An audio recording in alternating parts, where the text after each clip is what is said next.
Chers amis, bonjour. Vous souhaitez faire un pas de géant dans votre vie spirituelle et apprendre comment mieux résister aux tentations ? Je suis le père Guy-Emmanuel Cario, recteur de la basilique d'Argenteuil et exorciste diocésain. Je vous propose chaque mercredi de carême d'explorer la citadelle qu'est votre cœur pour identifier les lieux de souffrance et de péché dans votre vie, résister aux attaques de l'ennemi et exercer pleinement votre liberté d'enfant de Dieu. Vous fêterez Pâques avec un cœur renouvelé et n'aurez plus peur de tomber, puisque vous saurez vous relever.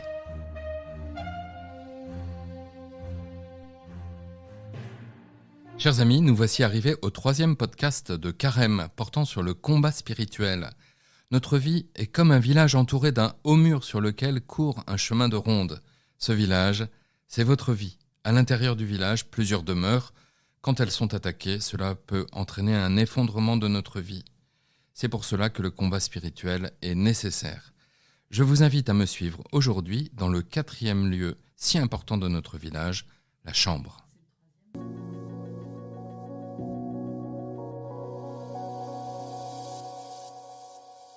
Elle représente le lieu de repos et d'intimité. Quand la chambre est attaquée, notre sommeil, notre vie sexuelle sont perturbés. Lieu du repos, la chambre peut devenir un vrai lieu de cauchemar. Le sommeil peut être troublé de plusieurs manières. Cela peut être de l'ordre de l'insomnie ou du réveil brutal à une heure déterminée. La vie sociale et la santé sont alors menacées. Certains, principalement des célibataires, peuvent sentir à leur côté la nuit la présence d'un tiers. Cela peut aussi être de l'ordre des rêves ou plutôt des cauchemars, apparition de monstres, de personnes défuntes, etc. Il faut noter ici que la prolifération absolument incroyable des films d'horreur fournit à ceux qui les regardent un imaginaire fantasmagorique réellement effrayant. En général, les rêves nous représentent pendant la nuit des faits, des sensations survenues pendant la journée. Lors de cette mise en scène, l'esprit du mal peut aussi agir. La volonté, comme le corps, est endormie et la vulnérabilité plus grande. Si les rêves viennent en partie de la mémoire du jour, ils peuvent aussi venir de l'intrusion du mauvais d'une manière qui nous échappe et qu'il est difficile d'évaluer. En tous les cas, la nuit devient un rendez-vous quotidien avec les terreurs les plus grandes. Ne pas dormir a des conséquences très directes sur la vie sociale ainsi que sur la santé physique, intellectuelle et spirituelle. La chambre est aussi le lieu habituel où se vit l'activité sexuelle. La vie sexuelle est un lieu particulièrement attaqué. Le démon, qui n'a pas de corps, puisqu'il est un ange, un mauvais ange, veut abîmer le plus possible la vie sexuelle humaine, qui a comme double finalité l'amour conjugal et la transmission de la vie. La personne qui se sent attaquée sur ce point par l'esprit du mal peut subitement être amenée à nourrir des fantasmes assez destructeurs, souvent fondés sur la violence, domination, soumission ou sur la perversité. Quand une personne dont la vie conjugale est paisible se trouve confrontée à ces nouveaux désirs, il y a de quoi ressentir une véritable panique. Il faut aussi noter ici les tentations très fortes conduisant au délitement du lien conjugal. La tentation de l'adultère peut prendre 3 formes. L'adultère en lui-même, l'adultère au moyen de la pornographie, si facilement accessible sur Internet, mais aussi le délaissement de son conjoint au niveau sexuel, même s'il n'y a pas formellement d'adultère. Ces tentations, vous les connaissez tous et toutes. Alors face à cela, la théorie du château, expliquée dans le podcast numéro 1, s'applique avec force. Face à ces attaques et à ces tentations, il faut immédiatement pouvoir du haut du rempart vous tourner vers le château intérieur et adorer Dieu et enfin solliciter son aide immédiate. À propos du sommeil, les effets de cette méthode peuvent sembler pourtant bien pauvres. En effet, le manque de sommeil est souvent dû à des causes physiologiques, apnée, sensibilité au bruit, ronflement, etc. Laissons la médecine prodiguer ses conseils à ce niveau. En ce qui concerne les rêves, ou plutôt les cauchemars, il faut noter qu'à ce moment-là, notre volonté aussi est endormie. Impossible alors de se retourner volontairement vers le château du Seigneur. Alors que faire ?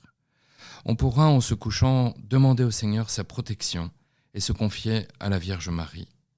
Si le sommeil tarde à venir, Et si nous laissons notre imagination nous présenter des images angoissantes ou nous placer dans des situations pénibles, considérons cela comme un ennemi et retournons-nous vers l'intérieur. Ce retard en l'endormissement pourra donc être un moment de prière plus qu'un moment d'inquiétude.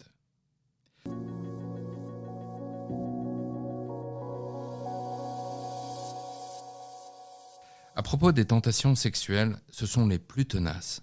Saint Philippe Néri disait que la meilleure des résistances à ces tentations était la fuite, les lâches étant ici les vainqueurs.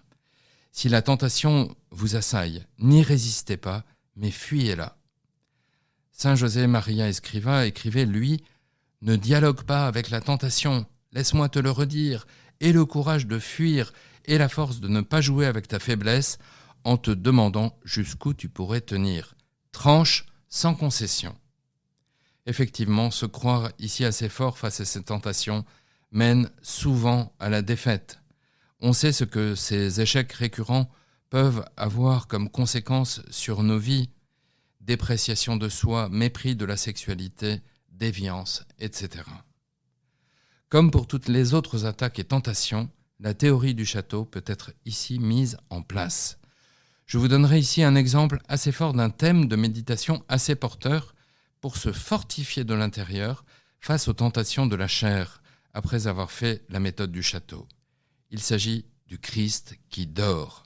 2 images peuvent ici être utilisées.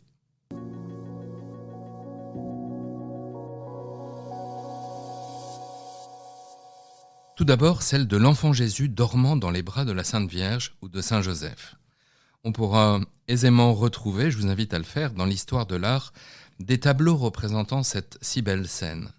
Je pense particulièrement à ceux qui dépeignent la fuite en Égypte. C'est un moment particulièrement dangereux de la vie de Jésus, une sorte de submersion diabolique avant l'heure.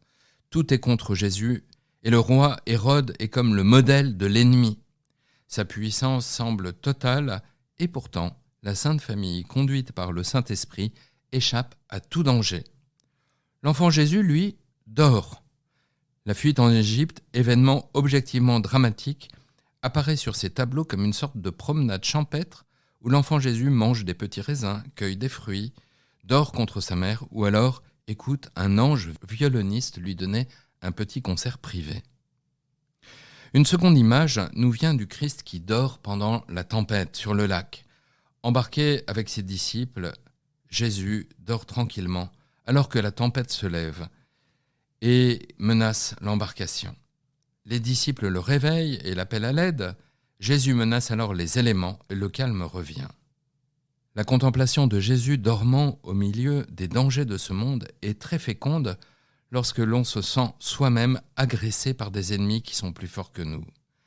La peur des disciples les mène à la catastrophe. Le sommeil de Jésus, le Fils de Dieu, montre de manière absolument réconfortante que la peur est la porte ouverte à la puissance de l'ennemi. Il nous montre surtout que la confiance dont le sommeil de Jésus est le révélateur est la porte ouverte à la toute-puissance de Dieu.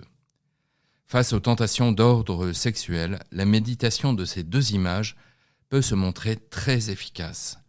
Lorsque vous assaillent tant d'images abîmant gravement le projet de Dieu pour l'humanité, il vous sera bon, tout en reconnaissant votre propre vulnérabilité, de pouvoir élever votre regard vers celui qui dort au milieu de la tempête.